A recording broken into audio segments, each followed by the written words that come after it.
Let me introduce you to a man you might not know, but absolutely should, Lieutenant Colonel Abram B. Lawrence. He was not a battlefield celebrity, and he did not spend the war chasing glory. He did something far more dangerous. He kept an army moving. Born in 1834 in the frontier village of Warsaw, New York, Lawrence grew up with two traits that would shape his life: competence and responsibility. He was the kind of young man people trusted with things that mattered. By 12, he was already working as a clerk. By 19, an accountant. And before the war, he had run businesses in mercantile trade, manufacturing, and even municipal gas works. In short, he understood how to make complex systems function in the real world. That is exactly the kind of mind the Union Army needed in 1862. When the 130th New York Volunteers, the regiment that would later become the 1st New York Dragoons, was organizing for war, Governor Edwin Morgan commissioned Lawrence as the regiment's quartermaster. Now, quartermaster is a term that deserves a moment of attention. A quartermaster is not simply an officer who hands out supplies. In an army at war, the quartermaster is the lifeline, the person responsible for clothing, feeding, arming, transporting, and sustaining the regiment. If he does his job poorly, soldiers go hungry, horses die, ammunition does not arrive,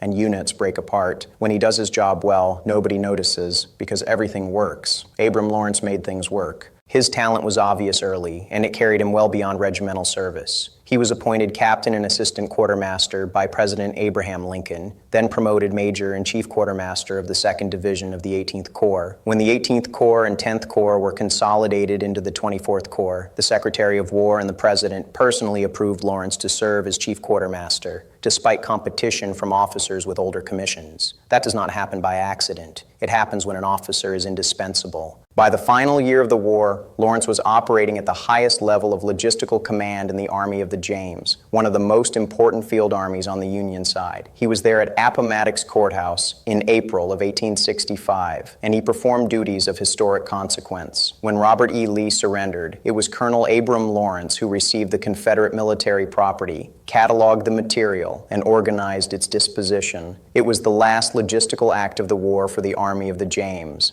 After the war, he returned home to Warsaw, not with fanfare, but with the rank of lieutenant colonel and a reputation for distinguished and meritorious service. And then he did what competent men tend to do. He went back to work. He developed business interests in Quebec Slate, ran lumber and mill operations, and remained a civic figure in Warsaw for the rest of his life. He stayed active in veterans organizations, supported the Letchworth Rifles, and persevered in the quiet way competent men often live. He died in Warsaw in 1912 at the age of 77. His gravestone reads simply, Lieutenant Colonel 24th Army Corps, Civil War.